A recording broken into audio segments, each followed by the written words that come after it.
November 1967. Somewhere in the central highlands of South Vietnam, a 19-year-old kid is crawling across open rice paddy on his elbows, an aid bag bouncing on his back, mud sucking at his fatigues. A K-47 rounds are kicking up dirt inches from his face. Somewhere ahead of him, a soldier is screaming one word over and over again: medic. The kid has 90 seconds, maybe less. He doesn't know exactly where the bullet went in. He doesn't know if the femoral artery is severed or just nicked. He doesn't know if the man calling his name will still be calling it when he gets there. What he does know is this: 10 weeks ago, he was learning how to start an IV at Fort Sam Houston, Texas. Today, he is carrying the lives of every man in his platoon in a 15-pound canvas bag. And there is something else he knows. Captured enemy documents would later confirm what every grunt in country already understood. The NVA and Viet Cong were specifically trained to put a bullet in him first. In Vietnam, an army combat medic was statistically more likely to be killed than the infantrymen he was treating. Roughly 1 in 10 never came home. Hundreds more came home but never really left that paddy. But how did America's youngest, least trained battlefield medical personnel end up carrying the heaviest psychological wound of the entire war? This is the story of combat medic in Vietnam War. To understand what a combat medic was, you first need to understand what he was not. He was not a doctor. He was not a surgeon. He was not a nurse. The Army's 91A medical corpsman pipeline was 10 weeks long. 10 weeks at Fort Sam Houston, Texas, learning how to stop bleeding, start IVs, splint fractures, manage shock. And then a plane ticket to Bien Hoa Air Base and a one-way trip into the bush. The average age of a Vietnam combat medic was 20 years old. Many were 18 or 19. Boys who had been sitting in high school classrooms 18 months earlier were now expected to make life and death triage decisions under enemy fire. Vietnam broke every medical model the US Army had built since World War II. There were no front lines, no safe rear areas, no predictable hours-long evacuation timelines. The jungle produced casualties in seconds: ambushes, booby traps, mortar barrages. A soldier could be whole one moment and bleeding out the next. The Geneva Convention had a promise written into it. Medics were protected non-combatants. The Red Cross on their helmet was supposed to mean, "Do not shoot." The NVA and Viet Cong didn't care. Many medics tore the Red Cross off their helmets and armbands within their first week in country. Some started carrying M16s. Some refused on principle. Both choices got men killed. They weren't surgeons. They weren't doctors. They were teenagers with a canvas bag, and for every infantryman in the bush, they were the only thing standing between a bullet and a coffin. The M5 aid bag weighed barely 15 pounds. Inside it was everything a combat medic had to fight death with. Morphine syrettes for pain, field dressings for hemorrhage, tourniquets for severed limbs, 1V bags of serum albumin to replace lost blood volume, atropine for nerve agents, scissors, tape, a few vials of antibiotics. That was it. 15 pounds of canvas and supplies against everything the jungle could do to a human body. But Vietnam introduced something no previous war had ever seen: dust-off helicopters. UH-1 Hueys with red crosses painted on the nose, flying directly into hot landing zones to extract the wounded. For the first time in human warfare, a soldier could be hit in the bush and on a surgical table within 60 minutes. They called it the golden hour, and it changed survival rates forever. But the helicopter could only save who the medic kept alive long enough to load. He was the bridge. Everything depended on him. And when the supplies ran out, the medic improvised. cigarette cellophane wrappers sealed over sucking chest wounds.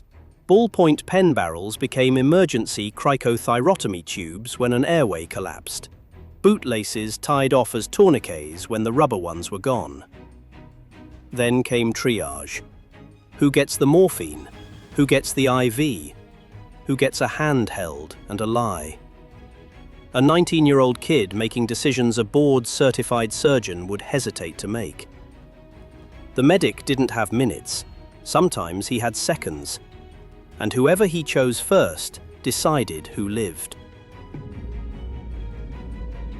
The jungle had its own catalogue of trauma, and the medic learned every page of it. Punji stakes, sharpened bamboo spikes smeared with human feces, designed not to kill but to infect, to send a man to a hospital bed for months. Bouncing Betties, anti-personnel mines that launched waist-high before detonating, producing traumatic amputations and pelvic wounds no medic could fully close. Claymores and command-detonated devices that sprayed entire squads with ball bearings in a fraction of a second. AK-47 rounds, heavy and slow, that didn't punch clean holes but tumbled through organs. White phosphorus and napalm burns that kept burning into the muscle, into the bone, long after the round had landed. And then there was the mass casualty event, the moment every medic dreaded. 1 man, 15 wounded, the radio screaming for dust-off, and a brutal calculation. Who has minutes? Who has seconds? Who is already gone and just doesn't know it yet? One medic from the 1st Cavalry Division later described the moment a soldier in his platoon stepped on a mine and was holding his own intestines in his hands. The kid looked up and asked, "Doc, am I going to die?" The answer was almost always a lie. You told him he was going to be fine. You told him the bird was on its way. You told him whatever he needed to hear. One of the men who carried that bag was Philip White. He served as a combat medic with the 23rd Infantry Division, the Americal, before he was wounded by an NVA grenade. Decades later, he sat down on camera and described what the work was actually like. And what a combat medic is, it's just a grunt with a Band-Aid, in essence. It's, all the guys are carrying rifles and I'm carrying an aid bag, but I'm doing everything that a 91 Bravo does. I mean, go the same places, eat the same chow, stay in the same mud, all the good stuff, getting bit by the same mosquitoes and munched on by the same leeches. I was issued all my medic stuff, my medic aid bag, my medications, bandages, blah, blah, blah. And what was really interesting, what I needed the most out in the field were regular Band-Aids. And do you think we ever got one? I never got a Band-Aid. I asked for them over and over, but because, you get scratches, you get cuts, you can't put a field dressing on a cut finger. You put a Band-Aid on it. But otherwise, they have so we had to put these huge bandages on little bitty cuts and stuff. So that was pretty interesting to me. He wasn't trained to process this. Nobody was. He was trained to keep working until the helicopter came or the screaming stopped, whichever came first. Captured NVA and Viet Cong training documents told American intelligence officers something every grunt in country had already figured out. The enemy had a priority targeting list, and it was specific. Radio operator first, medic second, officer third, machine gunner fourth. The logic was cold, and it was brilliant. Kill the radio operator, and the platoon couldn't call for help. Kill the medic, and every wound that followed became a fatality. Kill the officer, and the unit lost direction. The medic's death wasn't just one man down. It was every future casualty in that firefight. And so the cry that every soldier shouted when he was hit, "Medic!" or "Doc!" became, in effect, a homing beacon for enemy snipers. Platoons learned to whisper it. Some squads stopped saying the word entirely and used hand signals, a closed fist, a finger pointed down. anything but the word that brought a 19-year-old kid running into a sniper's scope. On November 8, 1965, near Bien Hoa, Specialist 5 Lawrence Joel was shot in the leg during a Viet Cong ambush. He kept moving.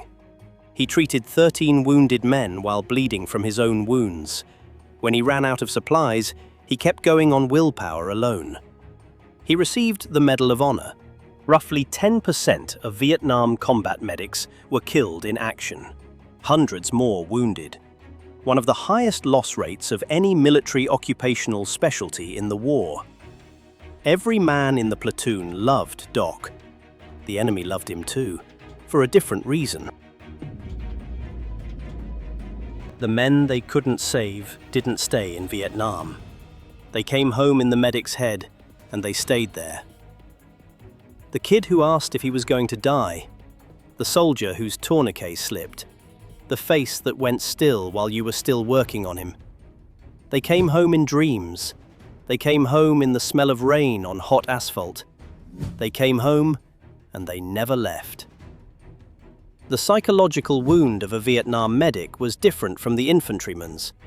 It wasn't the fear of being killed, it was the weight of who lived and who didn't, by whose hand and by what call.